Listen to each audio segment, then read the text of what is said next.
What's up, guys? Welcome back to Daniel Talks Football right here on YouTube. I'm Daniel and we are back with another week and another podcast. Now, this week it's been a very, very eventful week in the Premier League. You had Arsenal beating Bournemouth by 3-0. You had Manchester City drawing with Newcastle 3-3 in a thriller 6-goal game. You also had Spurs beating Wolves 1-0 and some more big results in there. And the man to discuss this all with is a man that's very, very close to me. For once, we're not over the internet, so there should not be any technical difficulties today, unlike in weeks past. Yes, we know there were some last week. Yes, we know there was a fan going in the background. It was at 30 degrees, so you can let us off for that one. But this week, there'll be none of those issues because I have a man sitting right next to me who I've known him a little too long. I've known him his whole life. He's my cousin. It's Harry. How you doing, mate? I'm good, thank you. How are you? I'm good, thank you, mate. Yeah, I'm pleased to be here. I'm very pleased to be here. Obviously, you know, I've known you too long. I've been trying to get you onto something for a while now. So pleased to be here. The first thing we want to get into is the Leeds versus Chelsea game. Now, obviously, Leeds beat Chelsea by 3-0, which is a big result for the Yorkshire side. What are your thoughts on MARSCHE's moves in the market so far? Obviously, he's signed people like Sinisterra. He's a good move. From Feyenoord, the winger. They've signed Ederson from Salzburg. They've got Christensen from Salzburg as well. They also brought in Mark Roca from Bayern and Tyler Adams from Leipzig. And I think they're still looking to possibly bring in a striker as well. So what are your thoughts on it? Do you think it's maybe taking them away from that relegation battle? What are your thoughts? I mean, obviously the loss of Rafinha is a big loss. Yeah. And Phillips. Yeah, Phillips as well, yeah. But again, Roca and Sinisterra are good signings. They are. Do you think Roca could replace Phillips in that deep line role, a mix of Roca and Adams? Do you think that's good enough to replace Phillips? I think it will take him a little while to settle in, but I think he'll do it in the end. Yeah, I mean, I can agree with that, to be fair. I think Roca's a really good signing. For the cheap price, around 10 million, I do believe. He was excellent before he moved to Bayern. I can't remember where he was now. Obviously, the Spanish holding midfielder. I can't remember where he was before he moved to Bayern, but I know he was absolutely excellent. Got that move for, I think it was around 16 to 18 million, and it just never worked out because he couldn't get over Kimmich, obviously, in the Bayern midfield, and it never seemed to work out. However, I think this move to Leeds is a really good move for him. Where do you think Leeds will finish this season then? Because obviously they've had a good start and that win against Chelsea is absolutely excellent. 16th, do you think? Okay, fair enough. Where did I put them last week? Last week I said Leeds would finish 14th in the Premier League predictions. If you haven't watched that, go and check it out. But last week I said Leeds would finish 14th. So, yeah, I guess we'll have to wait and see on that one. And then Chelsea. Obviously a bad performance for Tuchel's men after last week's fiery affair with Spurs. Koulibaly got sent off for the Blues in a just abysmal display for the Chelsea. What do you make of it? They clearly need some more players. They need a new defender. They need some more attackers. Yeah, they need a new striker for sure. Yeah, I mean, they've lost Werner, they've lost Lukaku. And who's playing strikers? At Havertz? I think it's a mix of Havertz and Sterling, sort of as false nines, which isn't enough. They're not strikers, so... No, I'll agree with that. Who do you think they could maybe look to bring in? Well...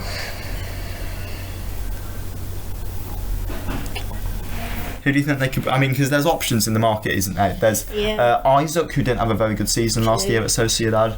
The line market is actually quite weak at the moment. I think they should sign someone young. Someone young. I mean, they're linked with Aubameyang. They're in talks with Barca for Aubameyang. Do you think that would be a good move? Depends. Maybe. Okay. I mean, 30 million for Aubameyang, do you think that's maybe too much? No, for a player 33, 34 years old? I know, but he still guarantees goals. He does. I mean, Barca bought Lewandowski for, 50, 60 odd? Yeah. And he's getting on a bit as well. So, you think a new striker's needed? What else do you think is needed at Chelsea?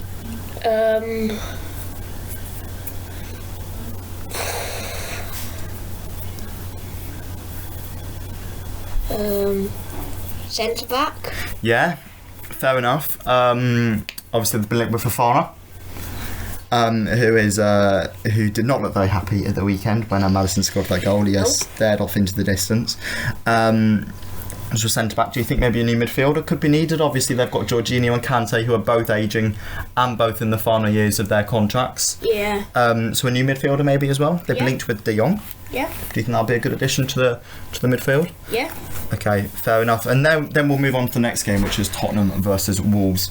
Obviously, a very good 1-0 win for Spurs. I watched this game, actually, and I thought Spurs, they really showed that fight to be able to grind out these new results, which they didn't have under someone like Nuno or someone, well, like they kind of had it under Mourinho maybe. They didn't really have it under Poch. Obviously, they've now got this ability to just grind out those results. Do you think that's good enough to take them to being title contenders? Do you think Conte is a good enough manager to try and take them into that bracket of City and Liverpool? I think they'll be title contenders, but I don't think they'll win it. You don't think they'll win it? What, third, fourth? Third, pushing for second, maybe? Third, pushing for second. What do you think that Liverpool side that has started the season poorly, obviously, quite for the United game, is that where they'll be looking to push? They'll be looking to push Liverpool and go for City maybe next year? Yeah, probably. Do you think the signings have been good enough from Spurs? Because I know they brought in a lot of players, but apart from maybe Basuma and Richarlison, Perisic is a good signing, granted, but Spencer's one for the future. Yeah. Udogi's one for the future, who's been loaned back into Serie A. Do you think that Spurs' business has actually been enough, or do you think they're going to need to look to do more, to get more sorted? They won't probably do any more this window, but do you think that squad is actually good enough to compete for those type of titles? Yeah.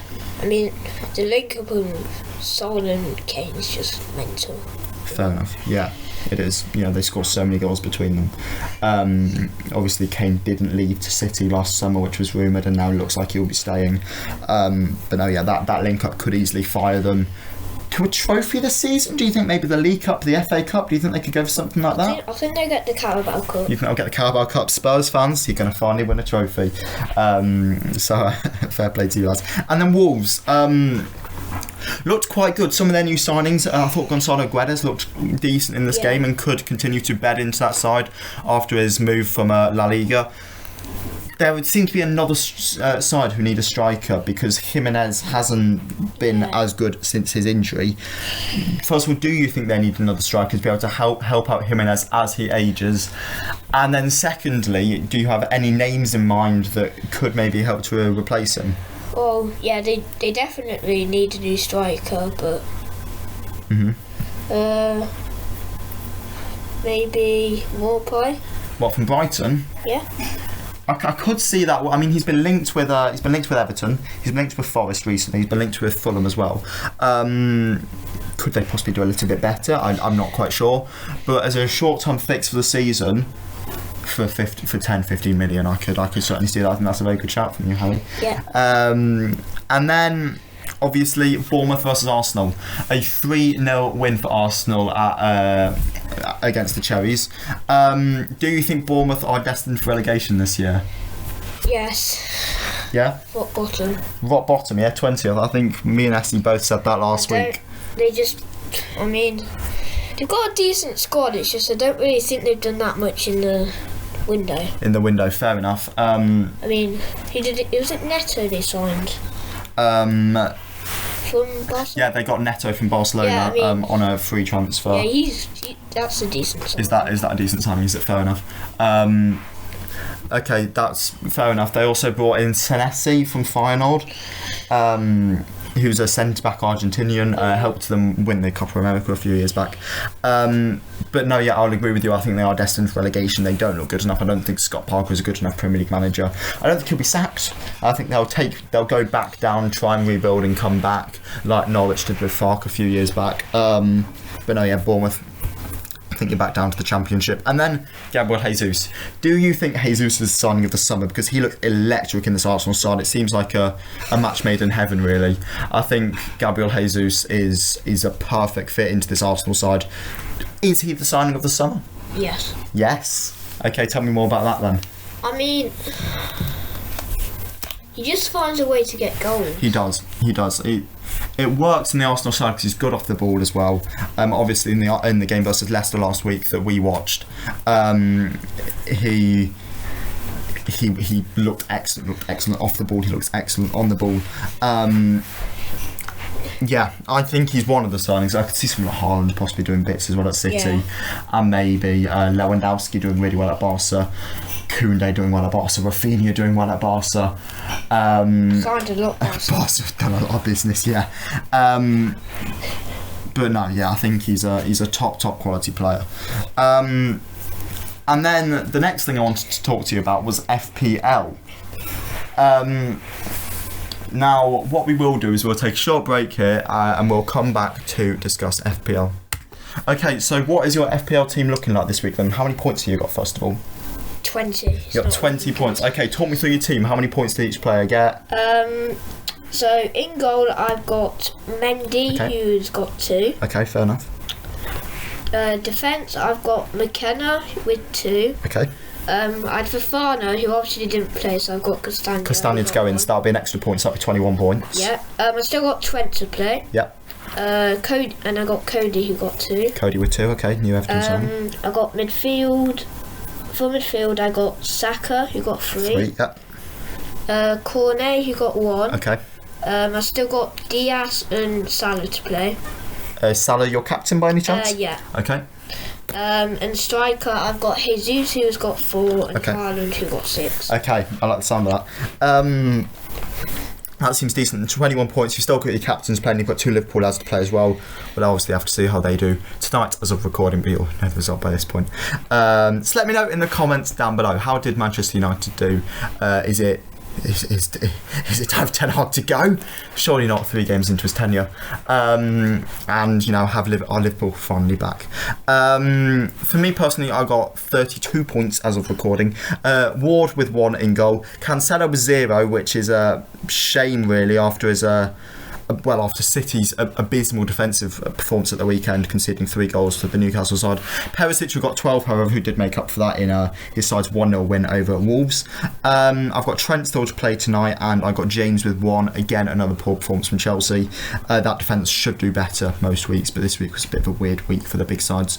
Neto, who got 2. Martinelli, who got 6. Diaz still to play, and obviously Salah still to play, who was my captain. Haaland was 6, and Jesus with 4. However, one thing I'm very, very annoyed about, Andres Pereira in my second spot on the bench got picked up 8 points this week. I've got a competitive squad with also Williams and Greenwood on the bench, so I might need to reassess that for next week. Pereira, Fulham of Arsenal, so I should be alright. Are you looking to make any transfers going into next week? Who do you think you might want to take out? Anyone you might want to come in? I mean, Fofana probably won't play again, will he? So. Fofana, okay, you might take him out. Who do you think you might get as a new defender then? Well, Perisic is a shout, to be honest. Perisic, yeah, he's quite expensive though. He's about 5.56 million, I think. Okay, I'll check about that. But I'm just having a look at the players now. You could pick up a Brighton defender, maybe. Yeah. Brighton have Leeds, Fulham and Leicester in the next 3 weeks, so a fairly decent amount of fixture for them. Newcastle defenders, obviously you've got Dan Burn, who could do bits. You could pick up a Leeds defender. Yeah. Ben White's available for 4.5 million off Arsenal. So there certainly are options. There definitely are options that you could go in and pick up, and obviously Nico Williams at Forest, he's a guaranteed starter for 4 million at that basement sort of price, so he could be a good bargain. I've still got 0.9 million left in my bank at the moment, so I could definitely be looking to make a change. Granted, I'm not quite sure where that would come because I'm quite happy with my side at the moment. Might I look to replace Ward? I think that might be something I do look to do because I haven't been impressed with Leicester at all as a Leicester fan. Sanchez I might look at going for. Dean Henderson I might look at going for. Maybe David Raya off Brentford, Meslier off Leeds obviously as well. So there are certainly options for me in goal, and if I could raise an extra 0.1 million, then I could maybe look at somebody like a Edouard Mendy. Yeah. But there are definitely options for me this week, because I think the goalkeeper position is the position I'm going to look to improve upon. Okay, now we've got to move on to a football club that we both support, and they're a little bit a little bit embarrassing at the moment, a little bit depressing to watch, aren't they? Leicester City Football Club. I can't believe I actually support them. through the thick and thin, Harry. But no, obviously they've had an abysmal start to the season. The first game which we were at, 2-0 up against Brentford, and after a tactical change from Brendan which didn't work out, that then went to 2-2. They lost 4-2 versus Arsenal last weekend when Jesus was on fire, but again we were not good enough as a club. And then this week we got beat 2-1 by Southampton in a display which has caused many fans to turn on Brendan. So the first question I have to ask you is it time for Brendan Rodgers to go? What, now? Is it time for Brendan Rodgers to be sacked? Yes. Yes. Okay. Okay, right. Why? Tell me why. It's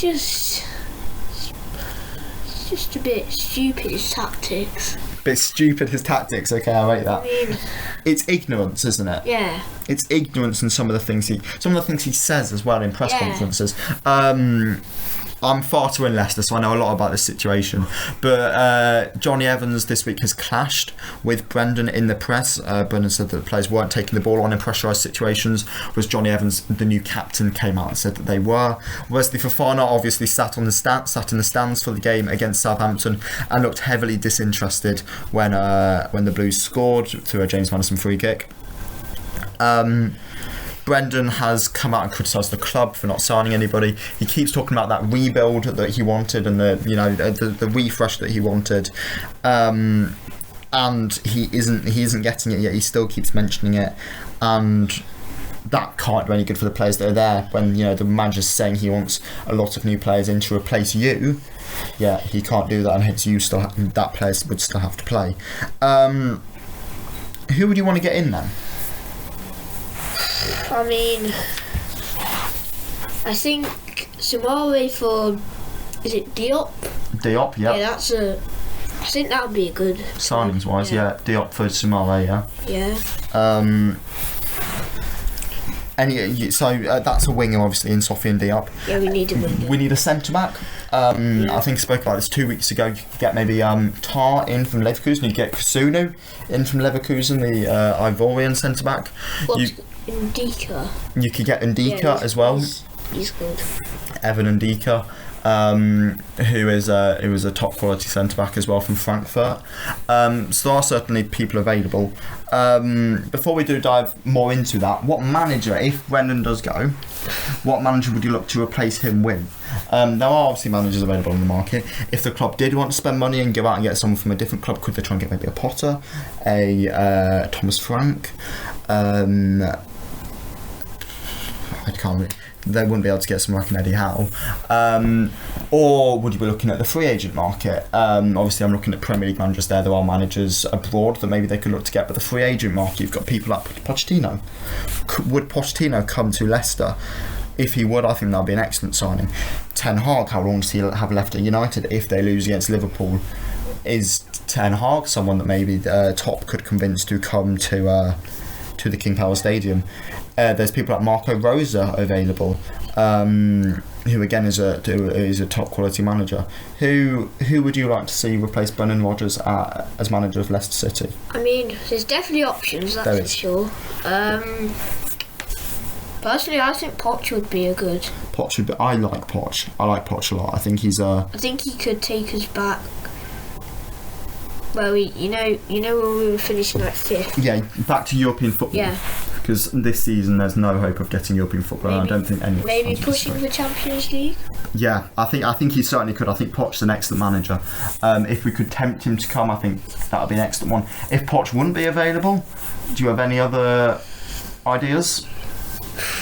I mean, or is it Poch or bust for you? Yeah. Poch or bust, fair enough. I'm torn. I saw somebody actually on TalkSport, I think it was, coming out and saying that they think that Rafa Benitez should be the new manager. I'm not a fan of that, and by the look of your shake of your head, you're not a fan either. Never a fan of Rafa. No, okay, fair enough. What, apart from the manager going, what else is wrong at the football club? Because there seems to be something else, doesn't there? There seems to be a mentality within the players. Yeah, I mean, I think they're just leaving because we're not signing anyone. But we can't sign anyone if no one leaves. Yeah, fair enough. So you think I think the Samare deal would start something. Yeah. So do you think one of the issues is that the players want to leave but they can't leave because there's no offers? Youri Tielemans, for example, who we all know doesn't want to be at Leicester, wants to move to Arsenal, wants to move to United maybe, but nobody's bidding for him. Nobody's even sent a £15-20 million bid in for Youri Tielemans, which I think could very well be accepted at this point. Wesley Fofana obviously with his move to Chelsea. Okay, so that's an issue then. That is a big issue within the club. So you said we need a centre back. Yeah. If you could give me a name as a centre back, who would you say? Ndika. Okay. Would you say new goalkeeper's needed? Do you think Danny Ward's good enough? No, we need a new goalkeeper. You need a new goalkeeper. Do you have any names for me here? I mean, I've always appreciated Alban Lafont. Yeah, I was just about to say that he's quite good. He is quite good. French keeper, obviously at Nantes, I think now. He's a top quality keeper. I think Lafont of Nantes would be a top quality keeper if we could get him over the line. So that's Lafont and Ndika. Is another centre back needed if we were to lose Fofana? I mean, because there's Evans, there's Soyuncu who's out of favour. Yep. There's Amati who the fans haven't appreciated recently, and I think that's more than fair. I get maybe another centre back wouldn't happen this window, but maybe in the January could you see somebody like a Kasunu maybe coming through the door if he's not playing at Leverkusen? Yeah. Kasunu, okay, fair enough. So Kasunu maybe for January, and then a winger. Obviously, you've said you want Diop. Yeah. Are they the only three signing? I mean, obviously, I think everyone wants more signings this summer, but it's going to be hard. If we were to bring in those three, would you be happy, or would you maybe look at getting an extra body into that midfield area? I mean, well, obviously Tielemans wants to leave. No one's really sure about Maddison just yet. Okay, he does have 2 years left in his deal, obviously, and the club have opened new talks with him. Who else is there? There's Ndidi. There's people like Sumari who said he wanted to go. Mendy, Pratt. I think we're strong in midfield. I mean, we've got. But if we were to lose, we've got Juice Bill obviously as well. I love Juice Bill. If we were to lose, Juice Bill's my lock screen. I love Juice Bill. If we were to lose Sumare and Tielemans, at that point would maybe look for someone else. Probably. And at that point, who would you maybe look for? What kind of players would you think we should maybe be going for? Obviously, there's lots of options available. I mean, who would you look to go for? Hasimawa. Awa. Ooh, I like that. I like that a lot, actually. Obviously, off Lyon, I've heard that Forest were in negotiations for him before they got Morgan Gibbs-White. Yeah, wasn't it last summer he was trying to go to Arsenal? Yeah, it was either last summer or the summer before. Last summer, it was the summer they signed Partey, wasn't it? No, I don't think so. I might be wrong, but I think it was that summer, because I remember there was the thing like, we can't sign both of them, and then the reason they went for Partey was because our agents were asking for too much. I like Awa a lot. I mean, is he enough? Is it, don't really want to start week in, week out. These are things that Brendan will need to discuss, obviously, with Awa if Brendan was still the manager at that point. But I do think that that he is a good option, certainly. And then the final question I did want to ask you, when it did come to Leicester, are they actually in a relegation battle? I mean, we don't really know just yet because it's only 3 games in. I mean, I know we've got 1 point, but I mean, I don't know. You don't know? No. Do you think there's a chance that they could remain down there for the rest of the season? There's definitely a chance that we'll be in a relegation battle. But whether or not we will be in a relegation spot, I don't know. You're not sure. So you think the battle could be possible though? However, you do think they'll stay up? Yeah. Yeah, I'll agree with that. I think I probably did put them too high in the predictions. Now, even though I do think if Brendan were to go, there's still every chance that we climb the table and, you know, will finish highly. The only piece of news that has happened with Leicester this summer, obviously, is the Jamie Vardy new contract, aside from Alex Smithies signing for the club, which I'm not going to ask you on because I don't think anybody cares. No, thanks, Alex, if you're listening. Good luck at the club, mate. But when it comes to that Vardy new contract, do you think that's a really good piece of business from the club? Pardon? When it comes to the Vardy new contract, do you think that's a good piece of business? I mean, yeah, we need him. He's Jamie Vardy. He's a goal scorer. There was obviously Manchester United sniffing around him, obviously. However, you know, in Vardy's interview after he signed the new deal, he did say, you know, as soon as the club offered him that contract, as soon as the club opened negotiations, there's only one thing that was going to happen, and that was him obviously signing the new deal. He's a big player. The only thing that I would say is he getting too old? 2 years left on the deal. He's 34, 35. Is this his final contract? He'll be 37 by the time it runs out. Yeah, probably. So 2024, do you think we'll see the retirement of Jamie Vardy? Yeah. Oh. Sad day. Sad times. We'll have to find a new star-studded striker. Fleetwood, have you got anyone else? We know you win it to Vardy a few years ago, but please got anybody else. Okay, fair enough. So a big piece of business that for Leicester then. And then your general mood around Leicester going into the rest of the season. Are you optimistic? I know you've said that you think we could be in a relegation battle, but are you optimistic that maybe Rodgers will be sacked quickly? Because I presume that was in a relegation battle if we stay with Rodgers. If we were to get rid of Rodgers quickly and get in the right man, are you optimistic? I mean, yeah, I feel like they'll get rid of Rodgers quickly. You think they'll get rid of him, even with the reported 20 million-ish it would take to sack him? 20 million? He's he's the third highest paid manager in the league, and we're 18th. Gosh. Cool. Yeah, it's a dire situation at Leicester City, and I'm sure it'll get better. Okay, moving on to something that isn't to do with the football club. And that's the transfer ratings. However, before we do that, I want to quickly tell you to like the video, to subscribe to Daniel Talks Football down below. Drop a comment. What are you thinking of the show so far? Do you agree with Harry's viewpoints on Brendan and Leicester in general? And yeah, I think that's about it, to be honest. Like the video, subscribe, comment.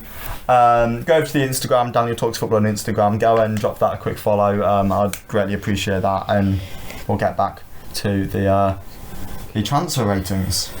So, Harry, Morgan Gibbs-White, 22-year-old. He's moved from Wolves to Forest. Obviously, he's English, so he's come with that big price tag.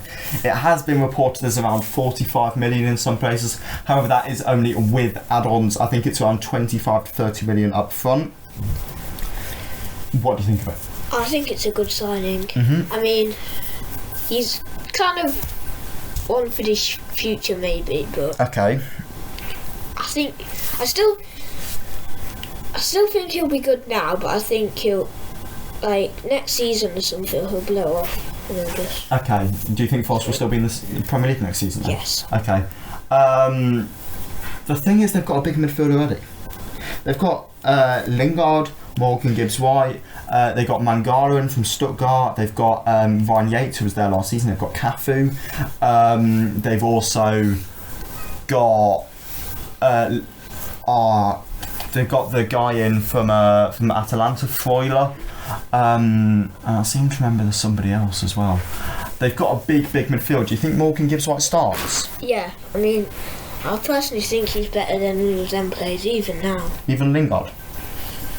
Maybe not Lingard, but he'll be in the squad with Lingard. Okay, fair enough. And then what transfer rating would you give that? On a scale of 1 to 10, with 1 being one being Kepa at Balaga to Chelsea, and 10 being Jamie Vardy to Leicester, what would you give that transfer? 7.5. 7.5, okay, fair enough. I like Gibbs-White as a player. I really like Gibbs-White as a player. However, the one thing that's holding me back is that transfer fee. It's a big transfer fee to pay for a player who's had 3 Premier League appearances, maybe even 2. I'm not quite sure how many times he's actually played, but he hasn't played much at all. Obviously, he had a really good season in the Championship with Sheffield United last year. However, to pay 30 million for a player that's had a good season in the Championship is a big risk.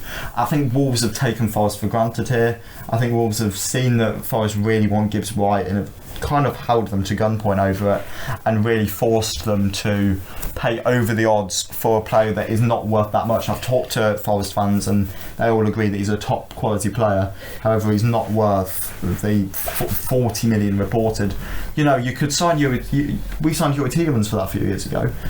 Wolves have signed Nunez for that, which we'll get onto in a little bit.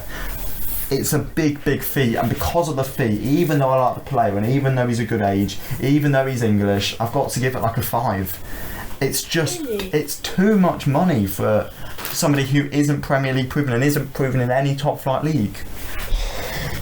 I mean, let's face it, Cooper will figure something. Cooper will figure something out. Cooper's a very good manager. He always does something. He does. Alright, fair enough. The next one I wanted to talk to you about was Nunez. Matheus Nunez, 23-year-old from Portugal. He's moved from Sporting Lisbon to Wolves for, I think it's around the same kind of fee they got for Gibbs White. I think it's around 40 million. I'm not sure if that's including or without add-ons. But it's a big price. It's a big price player, obviously a central midfielder, fairly young. Teams like PSG sniffing around him earlier in the window before they went to get another Portuguese talent. In Vitinha it was, wasn't it? The former Wolves man as well, Vitinha, once played for Wolves, which I find very strange. Is Nunez the man for Wolves to replace Vitinha?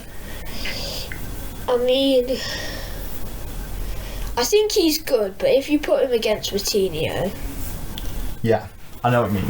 He's not quite that level. He's not the level. Yeah, he's not the level as Vitinha. Fair enough. I really like Nunez. I think he was excellent for that Sporting side last year in their run into the Champions League knockout stages. I think he looks like a real talent. I think Wolves have done a really good job convincing him to go to them above some of the big sides that were interested. You know, there were talks of, Real Madrid looking at him, Liverpool looking at him, PSG looking at him earlier in the window. Yeah, Wolves have managed to get him to go there. I think that's a top quality signing personally. Yes, he's Premier League unproven, but you can't sign everybody from the Prem. And I think he is a really good player personally. I like him a lot. I think that he's got a lot of talent. And I think he will be a success at Wolves. I'm going to give this an 8. What about you? I'll give it an 8 as well. Give it an 8 as well. Right, fair enough. The next man we have is Thilo Kehrer, a 25-year-old German centre-back / defender. I think he can also play right back.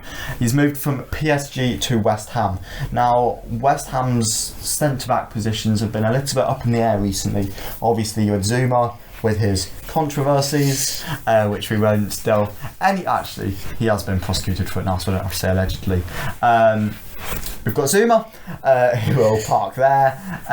We've got Craig Dawson, obviously, who is ageing. They brought Aguard in from the French league. However, I'm not quite sure what the fans think of him, or if I don't think they're looking too promising for him. Obviously, another new signing at the centre-back position. Thilo Kehrer, obviously PSG player, so that always comes with a lot of weight. I think it was for around 10 to 12 million, this deal, so it's a cheapish signing, so can be a backup. Do you think it's a good signing? Yeah. Too much for a backup? Do you think 12 million is too much for a backup, or do you think that's the market we're in now, where 12 million is something you have to pay to bring in backup players, with people like Morgan Gibbs White going for 40 million? Yeah. Okay, fair enough. And then, what rating would you give Kehrer to West Ham from PSG? 7. A 7, fair enough. Actually, no, 6.5. 6.5, okay. I think he's versatile, and I think that does help him. I'm surprised they prioritised this signing above a left-back signing, or did they bring in a left-back in the end? We have actually brought in a left back in the end, and I may have just missed it. No, because they've got Cresswell. No, but I'm not a fan of Cresswell. I don't think Cresswell's good enough long term for this West Ham side. I know they were looking at a left back. I don't know if they did end up actually finalising with one. And I know they brought in Cornet, obviously, who is a very, very good player. They've obviously also loaned out Masuaku to Besiktas, so they might need somebody new in. They were looking at Emerson from Chelsea. Oh yeah. Emerson Palmieri. I like Kehrer. He obviously didn't get used at PSG much, but that's never anything too bad. It's PSG. It's a stacked side. I mean, I think he's a good little player. I don't mind him when players don't do well at PSG. PSG is all about egos. It's all, the manager has to go in there and stroke Mbappe's ego, tell him he's the best. Stroke Messi's ego, tell him he's the best. Stroke Neymar's ego, telling him the best. Give him a few months off when it's his sister's birthday. Stroke whoever's ego it is. Stroke Ramos's ego, although I don't think he does have an ego, to be honest. Stroke Verratti's ego, stroke Donnarumma's ego, all these top names. So I don't mind when a player does fail there, because I can't imagine the lower players in that squad get much attention when the manager's focused on Mbappe partying until 3 a.m, Neymar partying until 5 a.m, and Messi being the GOAT. So I don't mind it when players fail there. I'm going to go for 7.5. I think it's a cheap signing. Good rotation option, especially with West Ham again being in Europe again this year in the Conference League. Good little signing. So yeah, I'll give it a 7. The next one is Estupinan. I'm not going to attempt to say the first name. I think it's like Purvis or something. 24-year-old Ecuadorian left back. He's come from Villarreal and he's gone to Brighton. This seems to be Brighton's replacement for Marc Cucurella, obviously, who went to Chelsea for a big money move. I think it's around 16 to 18 million pounds this move, so it's not overly expensive. What are your thoughts on this one? I think it's a good signing. Mm-hmm. I mean, it's definitely different because the Prem don't usually go for players from like Ecuador and... Well, Brighton do, don't they? Brighton do sign a lot of niche players. They've got Moises Caicedo, obviously, who I think... Is he Ecuador or is he Venezuela? I can't remember. Venezuela, I think. But they've got a lot... Brighton do have a lot of these South American... These players with I don't want to say weird nations, but not top 5, top 10 nations. They are building players from the cheaper leagues. Yes, he isn't from the cheaper league, Estupinan, obviously, coming from Villarreal in La Liga. Do you think it's a good signing? Do you think it will work out? Yes, I think it will work out. You think it will work out? I don't know why Chelsea really spent 55 million on... Yeah, it was a lot, wasn't it? It was a lot. He might have been a good signing, but 55 million. 55 million is a lot. Too much. Is a lot, yeah. So what are you giving me Estupinan then? 8.5. 8.5. Wow, that's high. That is. I have a bad feeling about this, and I don't know what it is. There's no reason to have the bad feeling. I can just see him being one of those players that just gets injured a lot. Whenever he plays, people are like, he's good. But picks up quite a few injuries, not like big injuries, like niggly sort of injuries, and just never really sort of gets going at Brighton.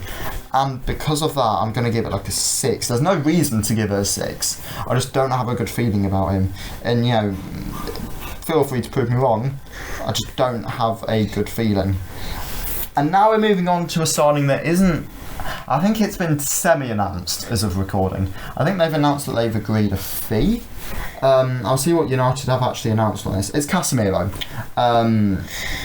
I can't actually remember what Manchester United have actually announced. I'll read you their statement on it now. The statement is, we are delighted to have reached an agreement in principle for the transfer of Casemiro. So, he's going to United. While it's not official in the fact that he's standing there holding a shirt, Casemiro will go to Manchester United. 30-year-old Brazilian CDM moving from Real Madrid to United for, I think it's on 60 million. So it's a lot for a player who's still, 30. We can give them 2 to 3 good years maybe. Do you like this signing? Who do they have the defensive midfielder? That's the thing. The 6th position for United, that sort of DM position, has been one that fans been asking for a new DM for a while. They let Matic go early in the summer to Roma, and they had obviously McFred, Scott McTominay and Fred, who the fans do not like. And apart from that, they had Donny, who could do it, but Donny didn't seem to do it. They had James Garner, who just come back from his loan at Forest. However, again, Ten Hag doesn't seem to be looking to use him much. So, not really anybody.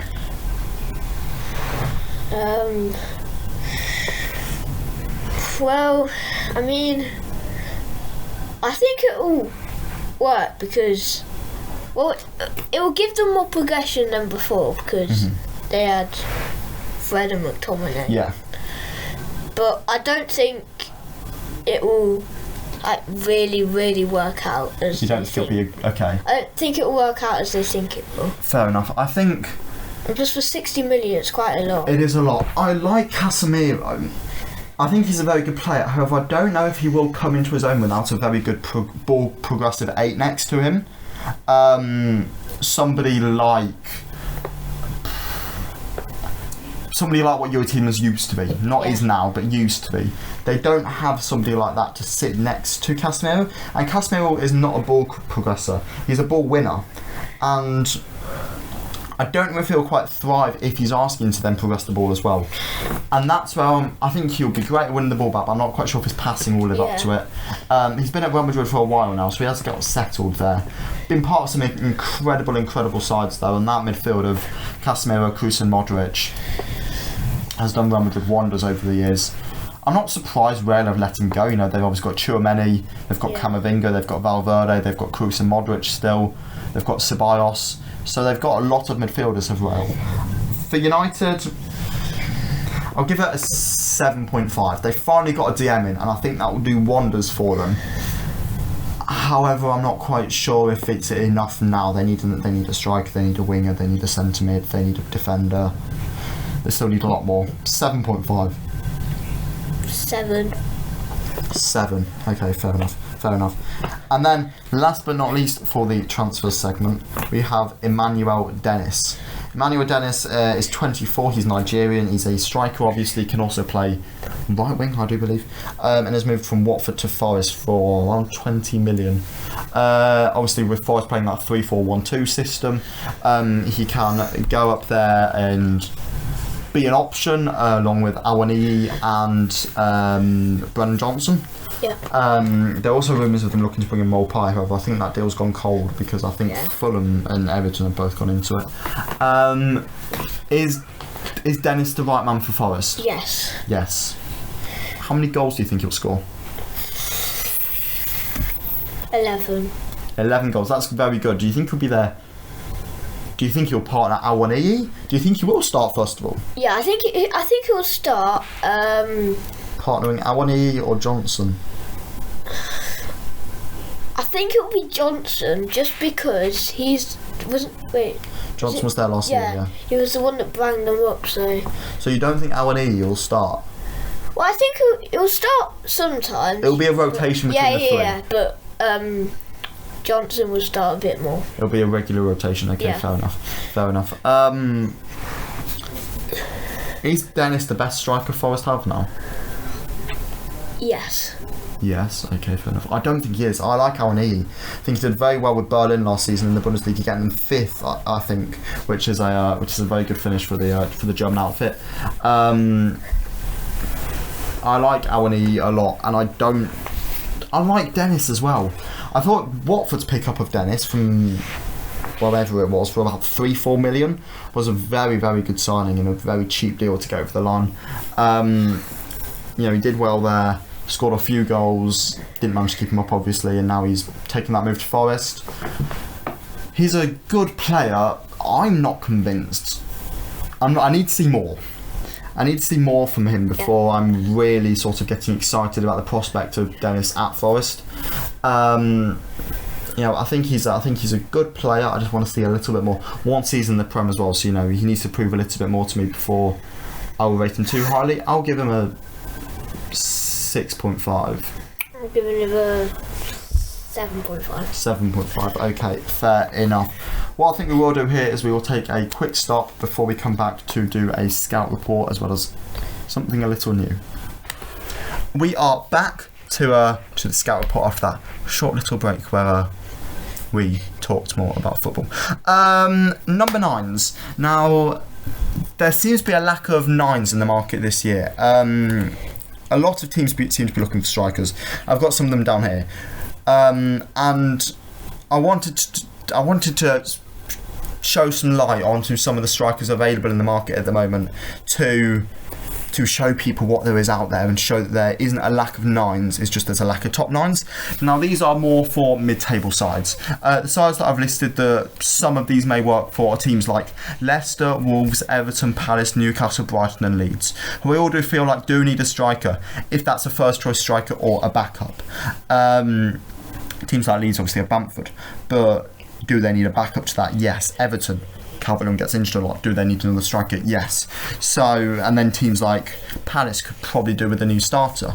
So that's what I'm aiming to do here.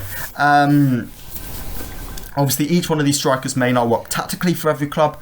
However, it gives an idea as to which strikers are available after, lots of them have already moved on the market this summer.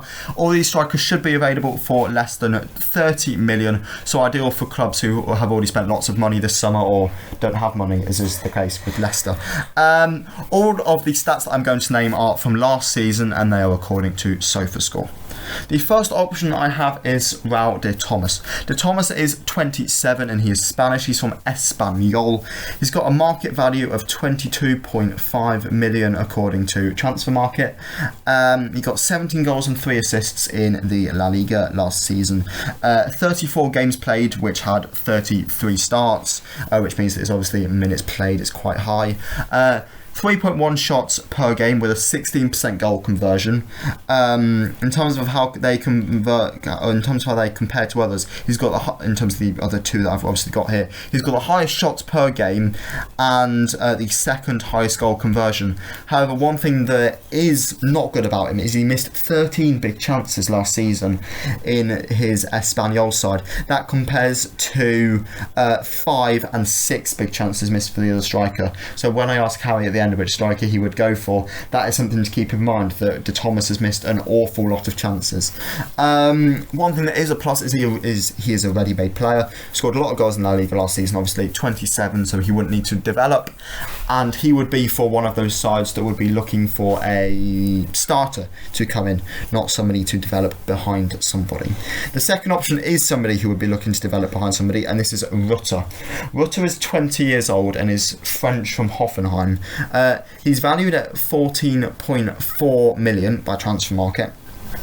So a lot cheaper than De Thomas and our final option. He got 8 goals and 2 assists in the Bundesliga last season. So again, would need to develop behind somebody, but would be that ideal option to let them develop.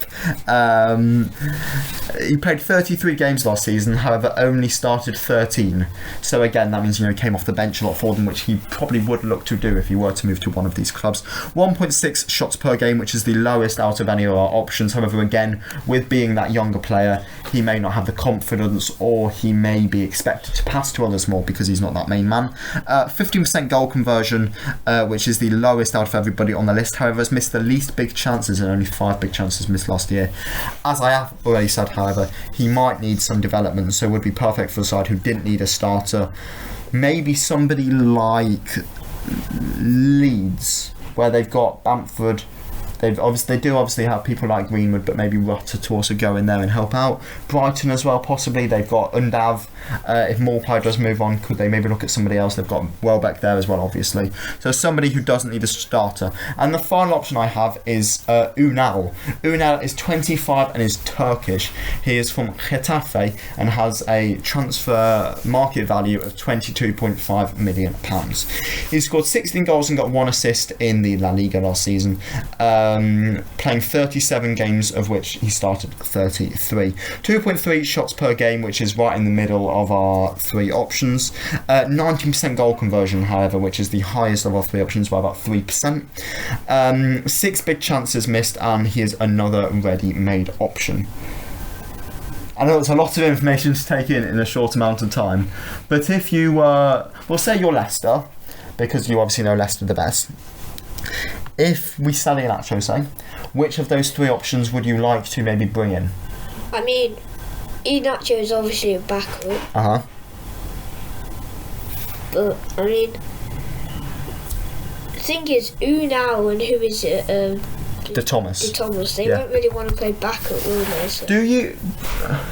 If we were to get into Europe again, they would get the game time. True. Out of which striker you like the best? Not particularly the backup bit, but who did you like the sound of the most? Unal. You just liked the sound of Unal.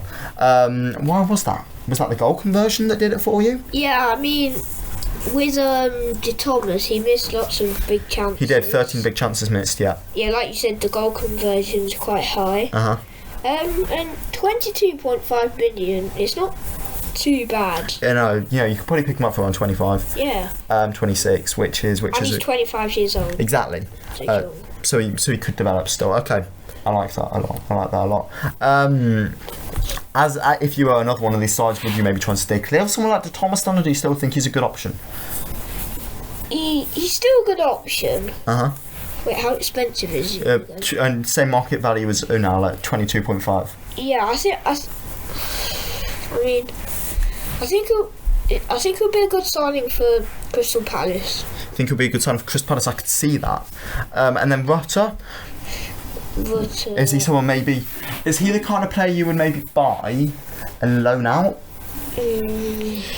Yeah. Buy him for 15 mil. Yeah. And so say Brighton might buy him for 15 mil and loan him to Stoke. Yeah. Probably not Stoke, they've just got Liam Delap. Yeah. But, a championship side to get used to the rigours of English football and then bring him up. Okay, fair enough. And the final thing I did want to ask you, now I know that this is a shorter podcast than we would usually do, it's because a little bit rushed for time, so you've got something to go and do, haven't you, Has? So a little bit shorter than usual, but still hope you enjoyed it nonetheless. We do have a little guessing game to do. Now I have a footballer here, and this is just as a little bit of fun. Podcast only content this, so you won't ever see this as a video, so if you're listening to this point of the podcast, well done. If you're listening to this point of the podcast and you haven't subscribed, what are you doing? Go down below and hit the subscribe button. However, I have a footballer who I need to think of. So let's think of him. I have the footballer. Don't make it too hard. Yes, I have the footballer. And this is a guessing game. Now what I'm going to do is Harry gets one question that he can ask me about the footballer. So the first question he can ask me after this, it's 5 yes or no's before he has to have a guess. The question he can ask me is, what league do they play in? What position on the field do they play? What age are they? Or what nationality are they?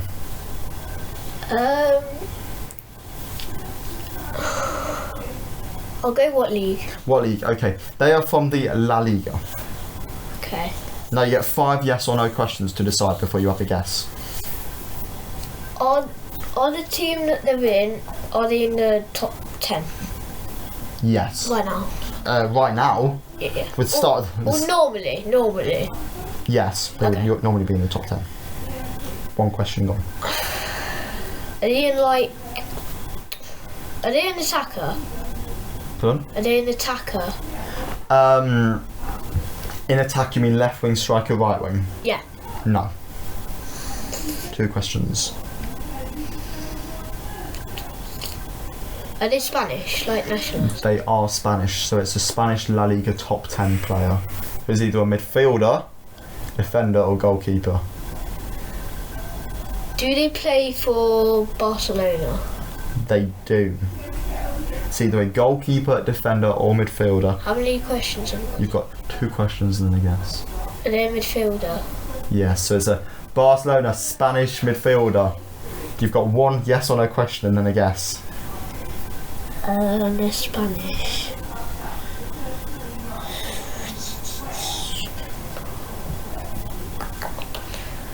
Get one Is more yes or no question. Is he maybe gonna leave? Oh wait, no. He might at some point. No, I mean is he in talks of leaving? So basically, is it Frankie de Jong? Yeah. No. Okay. I guess. Yeah, you've got to guess. I will tell you the Barcelona midfielders you have available to you then before you do have a guess. Okay. The Barca midfielders that are left. You've got Sergio Busquets. Yeah. You've got Pedri. And you've got Gavi. So 1 in 3 chance. Is it Pedri? I'm going back over to my notes tab after looking at One Football. It's Pedri. Yes. Well done, Harry. Very, very well done. And we have fist pumps in the crowd. Very, very well done there, Harry. And that just about wraps up the podcast. It's been an absolute pleasure to have you on. Of course, mate, it's been a pleasure as always. Obviously, as we're coming to the end of the video, make sure you, as we're coming to the end of the podcast, make sure you go and check out some of the highlights of the past podcasts. Go and listen to Subscribe them to as well. Daniel Talks Football. Subscribe to Daniel Talks Football. Harry said it, I've said it. You've got to go and do it now. Subscribe, like the video, go and comment. Go and check out us on Instagram for some exclusive content, which only happens on Instagram. And yeah, obviously, we'll wait and see what happens with Manchester United versus Liverpool tonight. Could be a very, very good game. Before we do go, obviously, when they're listening to this, they will also know what the score is. What is your prediction for United Liverpool? 2-1 Liverpool. 2-1 Liverpool. I'm going to go 3-0. United haven't been good enough towards the start of the season, have they? But Do you think this might be the day United come back then? I mean, they won't really come back, but they'll get a goal. They'll get a goal. Well, that goal would be the goal of the month, because the only other goal they've scored so far this month is an own goal.